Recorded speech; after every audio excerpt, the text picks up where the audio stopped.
আমরা কেমিক্যাল বন্ডিংয়ের পড়া আগের ক্লাসে আমরা শুরু করেছিলাম। কেমিক্যাল বন্ডিং সম্পর্কে আয়নিক বন্ড পড়ছিলাম। সেই ক্লাসের শেষে আমরা সিদ্ধান্ত টেনেছিলাম, যদি কোনো ধাতু এবং অধাতু পরস্পর যুক্ত হয়ে যৌগ তৈরি করে, তাহলে তারা অবশ্যই আয়নীয় বন্ধনী গঠনের মাধ্যমেই পরস্পর যুক্ত হয়। কেন যুক্ত হয় তার ব্যাখ্যাতে আমরা বলেছিলাম যে মেটালগুলোর আয়োনাইজেশন পোটেনশিয়াল ভ্যালু কম হওয়ার জন্য metals can lose electron easily and forms cation. আর নন মেটালে ইলেকট্রন অ্যাফিনিটি ভ্যালু খুব বেশি হওয়ার জন্য non metals can accept electron easily and forms anion. Non মেটালগুলো ইলেকট্রন নিয়ে অ্যানায়ন তৈরি করতে পারে, মেটালগুলো ইলেকট্রন ছেড়ে দিয়ে ক্যাটায়ন তৈরি করতে পারে। এই ক্যাটায়ন এবং অ্যানায়ন বোথ আর কম্বাইন্ড থ্রু আয়নিক বন্ড। এবার আমি এই কথাও আগের ক্লাসে একটু প্রচ্ছন্নভাবে আলোচনা হয়েছিল, যে সমস্ত মেটালে আউটারমোস্ট শেলে একটা, দুটো বা তিনটে ইলেকট্রন থাকে, তারা কি করে না, তারা তাদের অক্টেট পূর্ণ করার জন্য সেই ইলেকট্রনগুলো ছেড়ে দেয়। ছেড়ে দিয়ে মনোপজিটিভ আয়ন, বাই পজিটিভ আয়ন বা ট্রাই পজিটিভ আয়ন তৈরি করে। যেমন ধরো সোডিয়াম,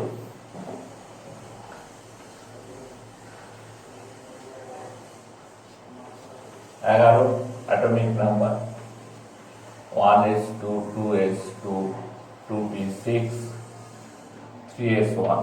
তাহলে আউটারমোস্ট শেলে কটা ইলেকট্রন আছে? একটা। ম্যাগনেসিয়াম 12, তার বিন্যাস কি? 1s2 2s2 2p6 3s2। তাহলে সোডিয়ামের আউটারমোস্ট শেলে আছে একটা ইলেকট্রন, ম্যাগনেসিয়ামের আউটারমোস্ট শেলে আছে দুটো ইলেকট্রন।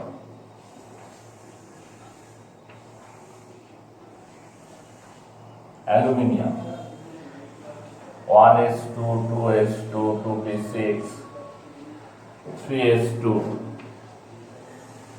3p1। তাহলে আউটারমোস্ট শেলে আছে কটা ইলেকট্রন? তিনটে ইলেকট্রন। তাহলে সোডিয়াম যদি অক্টেট কমপ্লিট করতে চায়, তাহলে এই ইলেকট্রনটাকে ছেড়ে দিতে হবে, যে Na প্লাস আয়ন তৈরি করতে হবে। আউটারমোস্ট শেলে যে একটা ইলেকট্রন আছে তাকে ছেড়ে দিয়ে Na প্লাস তৈরি করতে হবে। ম্যাগনেসিয়াম সে কি করে? তার আউটারমোস্ট শেলে দুটো ইলেকট্রন আছে, সে যদি অক্টেট কমপ্লিট করতে চায়, এই দুটো ইলেকট্রন তাকে ছেড়ে দিতে হবে, Mg প্লাস প্লাস আয়ন তৈরি করতে হবে। অ্যালুমিনিয়াম অক্টেট কমপ্লিট করতে গেলে তাকে কি করতে হবে? তিনটে ইলেকট্রন ছেড়ে দিতে হবে, যে Al প্লাস প্লাস প্লাস এই আয়ন তৈরি করতে হবে। তাহলে যারা মেটাল, যারা পিরিয়ডিক টেবিলের বাঁদিকে থাকে, তাদের ইলেকট্রন বিন্যাস খোঁজ করলে দেখা যাবে তাদের আউটারমোস্ট শেলের বিন্যাসে কনফিগারেশনে একটা, দুটো, তিনটে এরকম ইলেকট্রন থাকে, এবং তারা অক্টেট আনার তাগিদে এই ইলেকট্রনগুলোকে ছেড়ে দেয়। ছেড়ে দিয়ে কেউ মনোপজিটিভ আয়ন তৈরি করে একটা ইলেকট্রন ছাড়লে, দুটো ছেড়ে দিলে বাই পজিটিভ আয়ন, তিনটে ছেড়ে দিলে ট্রাই পজিটিভ আয়ন তৈরি করে, এবং এর দ্বারা তারা 1 2 3 এরকম ইলেকট্রোভ্যালেন্সি শো করে। মানে একটা ইলেকট্রন ছেড়ে দেওয়া মানে তার তড়িৎ যোজ্যতা 1। তড়িৎ কথাটা কেন আসছে? শুধু যোজ্যতা 1 বললেই তো হতো। আগের দিনই আমি বলছি যে যুক্ত হচ্ছে কি ধরনের আকর্ষণ বল দ্বারা, তার জন্য যোজ্যতাগুলোর আগে পরে কিছু যোগ করা হচ্ছে। যেমন আয়ন তৈরি করলে তারা স্থির তাড়িতিক আকর্ষণ বলের দ্বারা যুক্ত হবে, তাই এই যোজ্যতাটাকে বলা হচ্ছে তড়িৎ যোজ্যতা।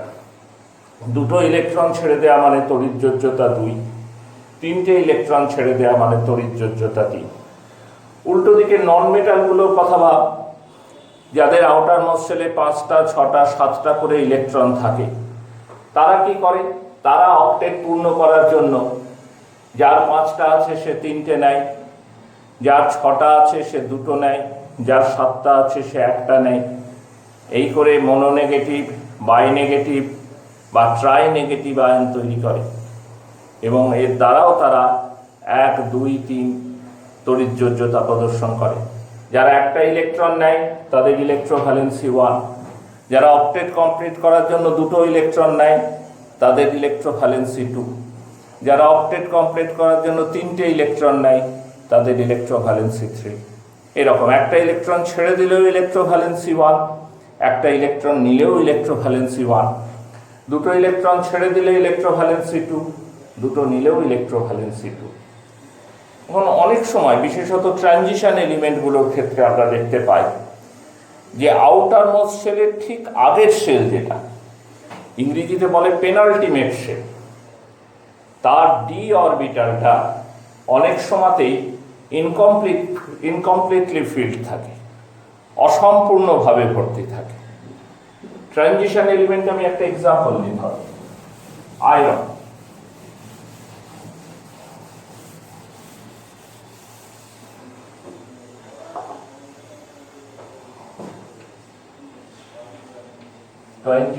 হচ্ছে atomic number. 1s2, 2s2, 2p6, 3s2, 3p6, 3d6, 4s2। তাহলে আউটার মোস্ট শেল কোনটা? 4 নম্বর শেল, তাতে দুটো ইলেকট্রন আছে।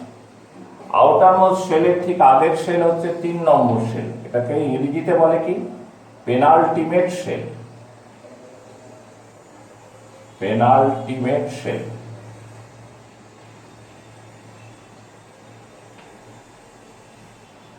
সর্ববহিস্থ কক্ষপথে ঠিক আগের কক্ষপথ, এক কথায় ইংরেজিতে বলে পেনাল্টিমেট শেল। তার ডি অরবিটালটা ইনকমপ্লিটলি ফিল্ড, অসম্পূর্ণভাবে ভর্তি। এই ধরনের ধাতুগুলো একাধিক তড়িৎযোজ্যতা দেখায়, দে শোস ভ্যারিয়েবল ইলেকট্রোভ্যালেন্সি, একাধিক যোজ্যতা প্রদর্শন করে। ফার্স্টলি, প্রথমত তারা কি করে? তাদের আউটার মোস্ট শেল থেকে তারা ইলেকট্রন ছেড়ে দিয়ে একটা নির্দিষ্ট ইলেকট্রোভ্যালেন্সি শো করে। যেমন ধরো আয়রন, তার আউটার মোস্ট শেলে কটা ইলেকট্রন আছে? 2টো ইলেকট্রন আছে। এই ইলেকট্রন দুটো ছেড়ে দিলে পরে সে আর পরিণত হয় ফেরাস আয়নে। তখন তার কনফিগারেশন দাঁড়ায় 1s2, 2s2, 2p6, 3s2, 3p6, 3d6। ঠিক আছে, এই আয়নটাকে আমরা বলি ফেরাস আয়ন। এই অবস্থায় সে যৌগ তৈরি করে। কিরকম কম্পাউন্ড তৈরি করে? ধরো FeCl2, ferrous chloride, FeSO4, ferrous sulphate, এই ধরনের কম্পাউন্ড তৈরি করে। এখানে আয়রনের ভ্যালেন্সি কত? 2, দুটো ইলেকট্রন ছেড়ে দিয়েছে, তাই 2। কিন্তু আমরা এও জানি যে আয়রন ফেরিক কম্পাউন্ডও বানায়, মানে আরো দুটোর বেশি আরো একটা ইলেকট্রন ছেড়ে দেয়, দিয়ে Fe3+ আয়ন তৈরি করে। এই ইলেকট্রনটা কোথা থেকে ত্যাগ করে? এই ইলেকট্রনটা সে ছেড়ে দেয় এই 3d অরবিটাল থেকে। তাহলে প্রথমত তারা তাদের আউটার মোস্ট শেল থেকে ইলেকট্রন ছেড়ে দিয়ে একটা নির্দিষ্ট তড়িৎযোজ্যতা, 2 তড়িৎযোজ্যতা প্রদর্শন করে, ফেরাস আয়ন তৈরি করে এবং কম্পাউন্ড তৈরি করে। সেকেন্ডলি, তারা তাদের পেনাল্টিমেট শেলে যে ইনকমপ্লিটলি ফিল্ড ডি অরবিটাল আছে, সেই ডি অরবিটাল থেকে এক বা একাধিক ইলেকট্রন ছেড়ে দিয়ে তারা আরো ইলেকট্রোভ্যালেন্সি শো করে।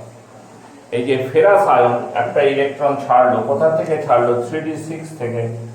তাহলে তার কনফিগারেশন কি দাঁড়ালো? 1s2, 2s2, 2p6, 3s2, 3p6, 3d5। কি তৈরি হলো? ফেরিক আয়ন তৈরি হলো। এবং এই ফেরিক আয়ন কম্পাউন্ড তৈরি করে FeCl3, Fe2O3, ferric chloride, ferric oxide, এরকম কম্পাউন্ড তৈরি করে। Ferric chloride compound, ferric oxide compound, এগুলো তৈরি করে। এরা একাধিক ইলেকট্রোভ্যালেন্সি শো করে। এবং বলবার মতো বিষয় হলো, বা লক্ষ্য করার মতো বিষয় হলো, এক্ষেত্রে ল অফ অক্টেট কিন্তু মানা হয় না, কোথাওই মানা হয় না। ফেরাস আয়নের ক্ষেত্রেও হয় না, ফেরিকের ক্ষেত্রেও হয় না। তুমি হিসাব করে দেখো, ধরো ফেরাস ক্লোরাইড যৌগে আয়রন তো +2 স্টেটে আছে, তো তখন আয়রনের আউটার মোস্ট শেল কোনটা? 3 নম্বর শেল। তাতে কটা ইলেকট্রন আছে? 6 6 12 আর 2 14টা ইলেকট্রন আছে। ফেরাস আয়নে আয়রনে আউটার মোস্ট শেলে কটা ইলেকট্রন আছে? 14টা ইলেকট্রন আছে। ফেরিক আয়নে আয়রনের আউটার মোস্ট শেলে কটা ইলেকট্রন আছে? 6 আর 5 11 আর 2 13, 13টা ইলেকট্রন আছে। অর্থাৎ কি ফেরাস কম্পাউন্ড কি ফেরিক কম্পাউন্ড, কোথাও ল অফ অক্টেটটা মানা হচ্ছে না। প্রথমত এখানে ভ্যারিয়েবল ইলেকট্রোভ্যালেন্সি দেখা যাচ্ছে, দ্বিতীয়ত এক্ষেত্রে ল অফ অক্টেটটা মানা হচ্ছে না, মানা ছাড়াই কম্পাউন্ড তৈরি হয়ে যাচ্ছে। এই যে ট্রানজিশন মৌলগুলো যে একাধিক যোজ্যতা প্রদর্শন করে, ঠিক পিরিয়ডিক টেবিল আগের চ্যাপ্টারেই তোমাদের আছে, দেখবে দে শোজ ভ্যারিয়েবল ভ্যালেন্সি, একাধিক যোজ্যতা প্রদর্শন করে। তো কি করে করে সেটা আমি দেখালাম। এরা ইলেকট্রোভ্যালেন্ট কম্পাউন্ডই তৈরি করে এবং একাধিক যোজ্যতা প্রদর্শন করে, কিন্তু সেক্ষেত্রে ল অফ অক্টেট ছাড়াই যৌগ তৈরি হয়। তোমরা দেখবে ল অফ অক্টেট মেনে যত যৌগ তৈরি হয়, ল অফ অক্টেট ছাড়াও কিন্তু তার চেয়ে প্রচুর বেশি যৌগ তৈরি হয়। সুতরাং ল অফ অক্টেটটা যৌগ তৈরি হওয়ার ক্ষেত্রে খুব উপযোগী সূত্র এরকম হয়। আমরা এটা নিচু ক্লাসে শিখিয়ে থাকি, কিছু কিছু জিনিস ব্যাখ্যা করারও আমাদের খুব সুবিধে হয়, কিন্তু ল অফ অক্টেট খুব রিজিড ব্যাপার কিছু নয়। এটা বাদ দিয়েও কম্পাউন্ড তৈরি হয় এবং সেটা বিপুল সংখ্যাতে তৈরি হয়। দুটো জিনিস তোমাদের এখানে একটু বলবো।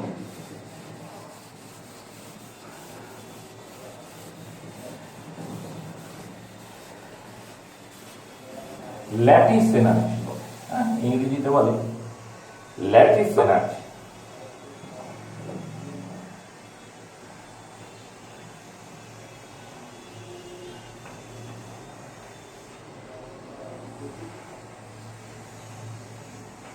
বাংলাতে বলে জালক শক্তি।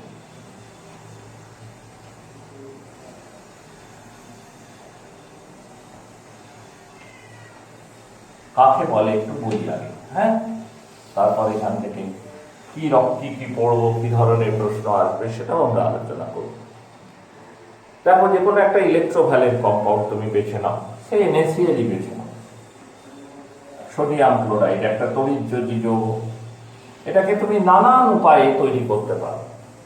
You can produce sodium chloride in many different ways. কিন্তু সেই ভিন্ন ভিন্ন পদ্ধতির মধ্যে আমি যেতে চাইছি না। আমি কোন পদ্ধতিটার মধ্যে যেতে চাইছি? দেখো, সোডিয়াম আর ক্লোরিন এই দুটো এলিমেন্ট মিলিয়েই তো সোডিয়াম ক্লোরাইড কম্পাউন্ডটা তৈরি হয়েছে, আর তো কিছু নেই। তা সোডিয়াম এবং ক্লোরিন ডাইরেক্টলি, সরাসরি পরস্পর বিক্রিয়া করে যখন সোডিয়াম ক্লোরাইড কম্পাউন্ড তৈরি করে, তখন প্রতি মোল সোডিয়াম ক্লোরাইড, 1 মোল সোডিয়াম ক্লোরাইড তৈরি হওয়ার সময় যে এনার্জিটা রিলিজ হয়, মুক্ত হয়, সেটাকেই বলে সোডিয়াম ক্লোরাইডের ল্যাটিস এনার্জি। এই রিয়াকশনটা হচ্ছে তাপমোচী। বাংলায় কি বলে? তাপমোচী। ইংরেজিতে বলে এক্সোথার্মিক রিয়াকশন। তাহলে ল্যাটিস এনার্জি কাকে বলবো আগে একটু বাংলায় বলে দিই, তারপরে ইংরেজিতে বলছি। কোন একটা তড়িৎযোজী যৌগ যখন সরাসরি তার উপাদান মৌলগুলোর থেকে তৈরি হয়, তখন প্রতি মোল ওই তড়িৎযোজী যৌগ তৈরি হওয়ার সময় যে শক্তি মুক্ত হয় তাকেই ওই তড়িৎযোজী যৌগে জালক শক্তি বলে। When an electrovalent compound is directly prepared from its component, then the energy released during the formation of 1 mole of the electrovalent compound is called its lattice energy. 1 mole compound তৈরি করতে হবে। কোথা থেকে তৈরি করতে হবে? না, এই কম্পাউন্ডটা যে এলিমেন্ট দিয়ে তৈরি, সেই এলিমেন্টগুলোকে জোড়া লাগিয়ে 1 মোল কম্পাউন্ড বানাতে হবে। এবং প্রতি মোল কম্পাউন্ড তৈরি হওয়ার সময় যে এনার্জিটা রিলিজ হবে, সেটাই হচ্ছে ওই ইলেকট্রোভ্যালেন্ট কম্পাউন্ডের ল্যাটিস এনার্জি বা জালক শক্তি। এখন এটা সিগনিফিকেন্সটা কি? আমরা এটা পড়বো কেন? এর সিগনিফিকেন্সটা এই জায়গাতে, ধরো সোডিয়াম ক্লোরাইডের একটা নির্দিষ্ট জালক শক্তি আছে। 1 মোল NaCl তৈরি করেছি আমি কিসের থেকে? সোডিয়াম এবং ক্লোরিনের মধ্যে বিক্রিয়া ঘটিয়ে আমি 1 মোল NaCl তৈরি করেছি। তখন ধরা যাক, আমি ধরে নিচ্ছি x কিলোজুল এনার্জি রিলিজ হয়েছে। পার মোল সোডিয়াম ক্লোরাইড তৈরি করতে গিয়ে কতটা এনার্জি রিলিজ হয়েছে? সে x কিলোজুল। তাহলে সোডিয়াম ক্লোরাইডের জালক শক্তি মানে ল্যাটিস এনার্জি হচ্ছে x কিলোজুল। এবারে সিগনিফিকেন্সটা কি? যদি এই x কিলোজুল এনার্জি বাইরের থেকে এনে সোডিয়াম ক্লোরাইড ক্রিস্টালের ওপর প্রয়োগ করো, তাহলে সোডিয়াম ক্লোরাইড ক্রিস্টালটা ভেঙে যাবে, ভেঙে গিয়ে সোডিয়াম এবং ক্লোরিন আলাদা হয়ে যাবে। অর্থাৎ কোনো একটা ইলেকট্রোভ্যালেন্ট কম্পাউন্ডের ল্যাটিস এনার্জি সমপরিমাণ শক্তি, ইকুইভ্যালেন্ট এনার্জি তুমি যদি বাইরের থেকে সরাসরি ওই ইলেকট্রোভ্যালেন্ট কম্পাউন্ডের উপর অ্যাপ্লাই করো, তাহলে ইলেকট্রোভ্যালেন্ট কম্পাউন্ডটা ভেঙে যাবে এবং কম্পোনেন্ট এলিমেন্টগুলো আয়ন হিসাবে আলাদা হয়ে যাবে। তার মানে কোনো একটা ইলেকট্রোভ্যালেন্ট কম্পাউন্ডের ল্যাটিস এনার্জির ভ্যালু থেকে আমরা আন্দাজ করতে পারি যে ওই ইলেকট্রোভ্যালেন্ট কম্পাউন্ডের স্টেবিলিটি কতটা, স্থায়িত্ব কতটা, সেইটা একটা আন্দাজ পাওয়া যেতে পারে। যদি ল্যাটিস এনার্জির মান খুব বেশি হয়, তাহলে বুঝতে হবে ইলেকট্রোভ্যালেন্ট কম্পাউন্ডটাকে ভাঙতে গেলে অনেক বেশি শক্তি দিতে হচ্ছে। যদি ল্যাটিস এনার্জির মান কম হয়, তাহলে আমি বুঝবো যে খুব কম এনার্জি খরচ করে ইলেকট্রোভ্যালেন্ট কম্পাউন্ডকে ভেঙে ফেলা যাবে। তাহলে ল্যাটিস এনার্জি হচ্ছে একটা মেজারমেন্ট যে একটা ইলেকট্রোভ্যালেন্ট কম্পাউন্ডের স্টেবিলিটি বেশি না কম। ল্যাটিস এনার্জি বেশি মানে তার স্টেবিলিটি বেশি, ল্যাটিস এনার্জি কম মানে তার স্টেবিলিটি কম। এবার ল্যাটিস এনার্জির ভ্যালু কিসের ওপর নির্ভর করে? দেখো, the value of lattice energy, জালক শক্তির মান নির্ভর করে দুটো জিনিসের উপর। The value of lattice energy depends, জালক শক্তির মান নির্ভর করে ক্যাটায়ন এবং অ্যানায়নের চার্জ বা আধানের উপরে। Charge over cation and anion, cation এবং অ্যানায়নের আধানের উপরে জালক শক্তির মান অনেকখানি নির্ভরশীল, সমানুপাতিক। তড়িৎ যৌগ তো ইলেকট্রোভ্যালেন্ট কম্পাউন্ড, সুতরাং সেখানে ক্যাটায়ন এবং অ্যানায়ন থাকবে, এর সাথে ডাইরেক্টলি প্রপোর্শনাল। বাংলায় বলে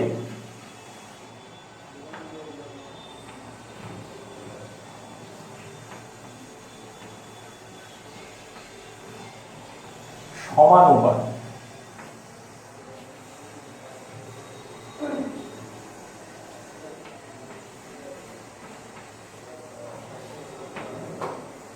ক্যাটায়ন এবং অ্যানায়নের চার্জ যত বেশি হবে, তাদের মধ্যে আকর্ষণ যত বেশি হবে, চার্জ বেশি মানে ফোর্স অফ অ্যাট্রাকশন বেশি হওয়ার পসিবিলিটি, জালক শক্তির মানও তত বেশি হবে।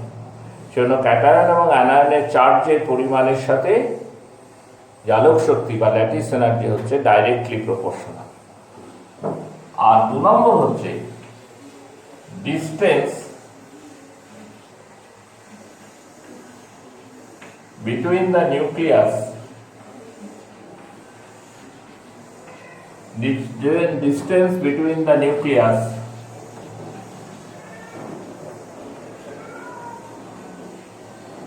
of two opposite charges.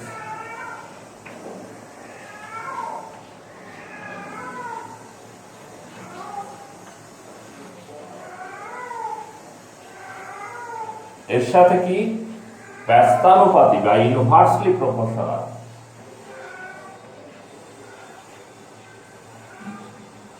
Inversely proportional এর সঙ্গে ব্যস্তানুপাতিক।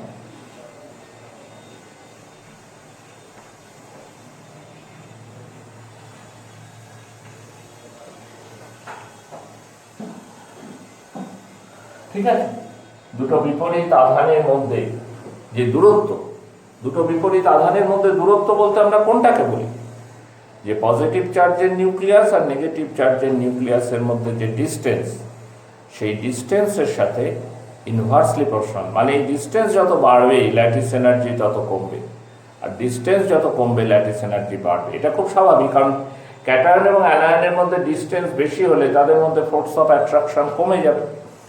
কমে গেলে পরে সেই আকর্ষণটা কম হবে, হওয়ার কারণে তাদের আলাদা করতে বেশি এনার্জি দিতে হবে না, সে ল্যাটিস এনার্জি কম হবে। আর তারা যত কাছাকাছি থাকবে, তারা যতটা কাছাকাছি থাকবে তত তাদের মধ্যে ডিস্টেন্স কম হবে। ডিস্টেন্স কম হলে আকর্ষণ বেশি হবে, ফোর্স অফ অ্যাট্রাকশন বেশি হবে। ফোর্স অফ অ্যাট্রাকশন বেশি হলে তাদের ভাঙতে গিয়ে বেশি শক্তির প্রয়োজন হয়ে পড়বে। বোঝা যাচ্ছে কথাটা? তাহলে এই দুটো জিনিসের উপর ল্যাটিস এনার্জির মান নির্ভরশীল। এবার তোমাদের একটা কোশ্চেন দেখা, ধরো তোমাকে বললো NaCl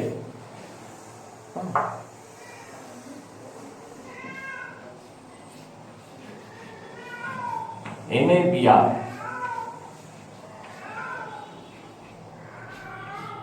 NaI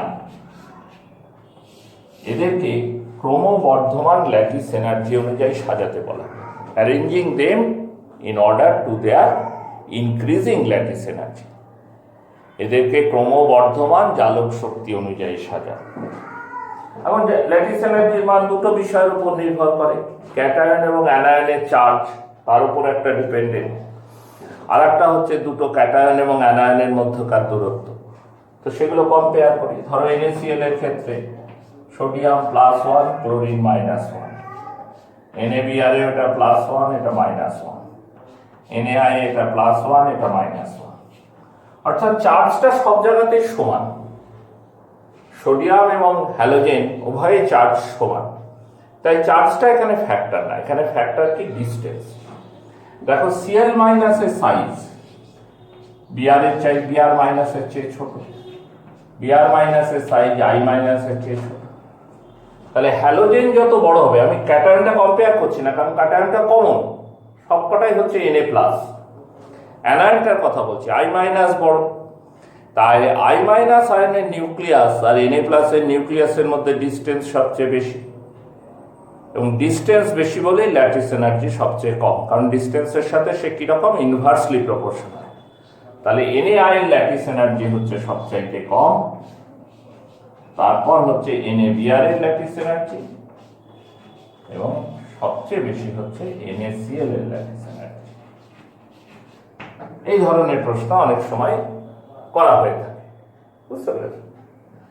আর একটা জিনিস আমি একটু আলোচনা করার চেষ্টা করছি,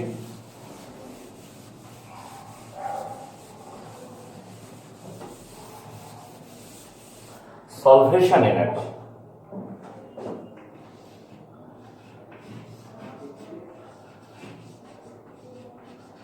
দ্রাবকায়ন শক্তি বলে বাংলায়।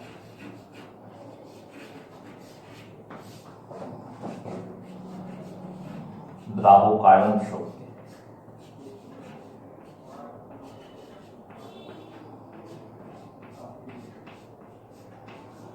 যদি দ্রাবক সলভেন্ট হিসাবে জল থাকে তাহলে সেটাকে হাইড্রেশন এনার্জিও বলে।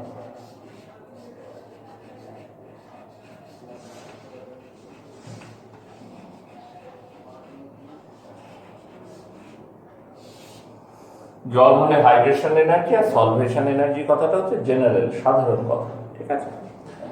NaCl সোডিয়াম ক্লোরাইডকে তুমি জলে দিলে দেখবে সোডিয়াম ক্লোরাইড জলের মধ্যে গুলে যাচ্ছে, আস্তে আস্তে ডিসঅ্যাপিয়ার করে যাচ্ছে জল। আমরা বাইরে থেকে বলি গুলে গেল।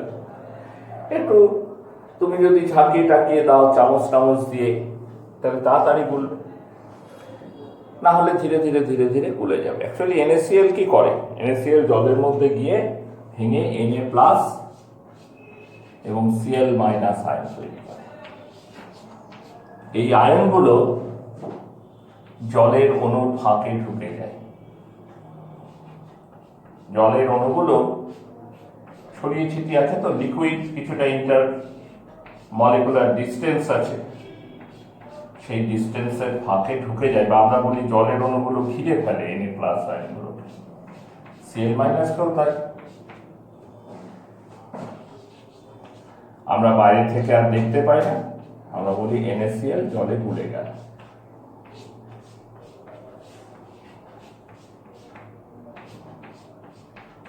এখন এক্ষুনি আমরা ল্যাটিস এনার্জি পড়ে উঠলাম, তাই না? ল্যাটিস এনার্জিতে আমরা আলোচনা করলাম যে NaCl ক্রিস্টালকে যদি ভাঙতে হয় তাহলে বাইরে থেকে তাকে এনার্জি দিতে হবে। কতটা এনার্জি দিতে হবে না, তার জালক শক্তি অর্থাৎ ল্যাটিস এনার্জির সমপরিমাণ শক্তি দিতে হবে। কিন্তু NaCl কে জলে দেওয়ার পর তো আমরা হিটও করি না, কিছুই না, বাইরে থেকে কোনো এনার্জি সাপ্লাই করি না। তবুও NaCl জলের মধ্যে নিজে নিজেই ভাঙে এবং গলে। নিজে নিজে না ভাঙলে কিন্তু গুলতে পারতো না। কোনো জিনিস জলে গোলার শর্তটা কি? যে কোনো দ্রাবকে, জল কেন বলি, যে কোনো সলভেন্টের মধ্যে, বেঞ্জিন বলো, কার্বন টেট্রাক্লোরাইড বলো, অ্যালকোহল বলো, কন্ডিশন একটাই, সেটা হচ্ছে যে জিনিসটা ডিজলভ করবে তাকে ভেঙে ছোট হতে হবে। এতটা ছোট হতে হবে যাতে সে সলভেন্টের ইন্টারমলিকুলার ডিস্টেন্সের মধ্যে ঢুকে পড়তে পারে। ঢুকে পড়লে আমরা বাইরে থেকে দেখতে পাবো না, আমরা বলবো জিনিসটা সলিবল হয়ে গেছে। দুটো ফোর্সের উল্লেখ করা হয়, কোহেসিভ ফোর্স আর অ্যাডহেসিভ ফোর্স। কোহেসিভ ফোর্স মানে এক জাতীয় অণুর মধ্যে আকর্ষণ বল, অ্যাডহেসিভ ফোর্স হচ্ছে force of attraction between different kind of molecule. ধরো চিনি জলে দিয়ে, চিনির মলিকুলগুলোর নিজেদের মধ্যে একটা ফোর্স অফ অ্যাট্রাকশন আছে, that is called cohesive force, বাংলায় বলে সংশক্তি বল। আবার চিনির অণুর সাথে জলের অণুর একটা আকর্ষণ বল আছে, সেটাকে বলা হয় অ্যাডহেসিভ ফোর্স, বাংলায় বলে আসঞ্জন বল। এবার আসঞ্জন বল মানে অ্যাডহেসিভ ফোর্সটা যদি কোহেসিভ ফোর্সের চেয়ে বেশি হয়ে যায়, মানে দ্রাবকের অণুগুলোর আকর্ষণ যদি দ্রাবের ওপর বেশি হয়ে যায়, সলভেন্ট মলিকুলগুলোর ফোর্স অফ অ্যাট্রাকশন যদি সলিউট মলিকুলগুলোর ওপর বেশি হয়ে যায়, তখন সলিউট মলিকুলগুলো পরস্পর থেকে বিচ্ছিন্ন হতে থাকে। বিচ্ছিন্ন হওয়ার পর যদি তারা দেখা যায় যে এতটাই ছোট হয়ে গেছে যে তারা সলভেন্টের যে ইন্টারমলিকুলার স্পেস বা ফাঁকা জায়গা রয়েছে সেখানে ঢুকে পড়তে পারছে, তাহলে সে ডিজলভ করে যাবে।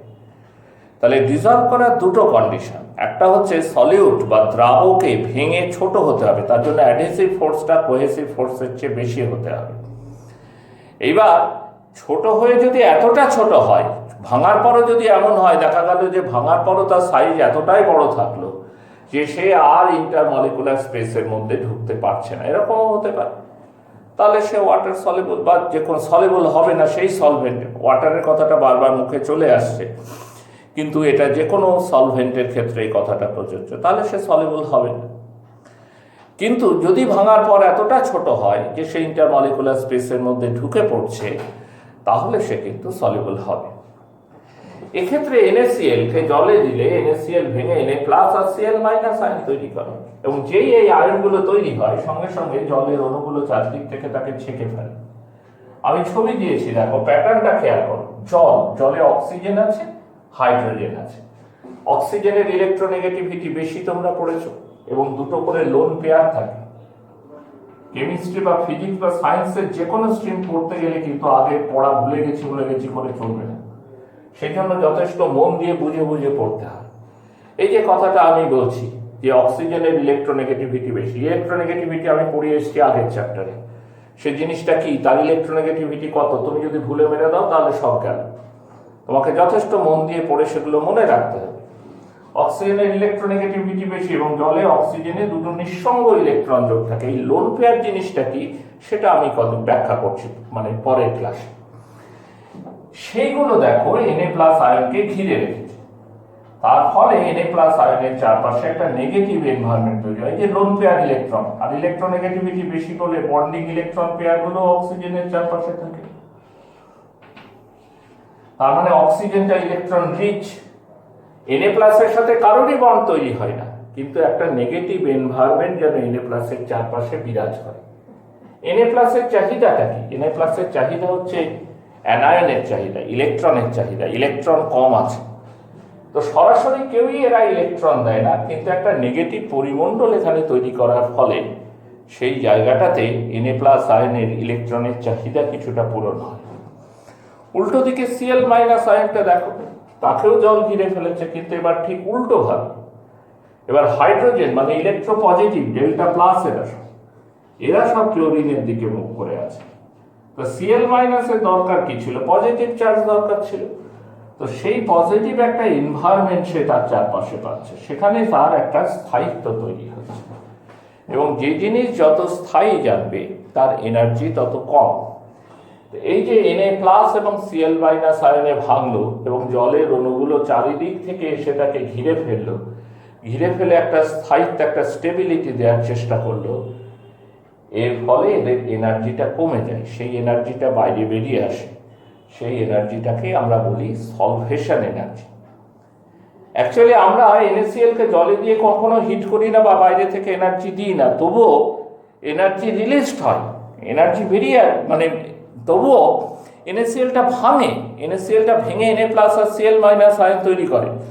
তাহলে কোশ্চেনটা থেকেই গেল যে কোথা থেকে এনার্জি পাই? এনার্জি পাই কিন্তু এই জায়গাটা থেকে। এটাকে বলে সলভেশন এনার্জি।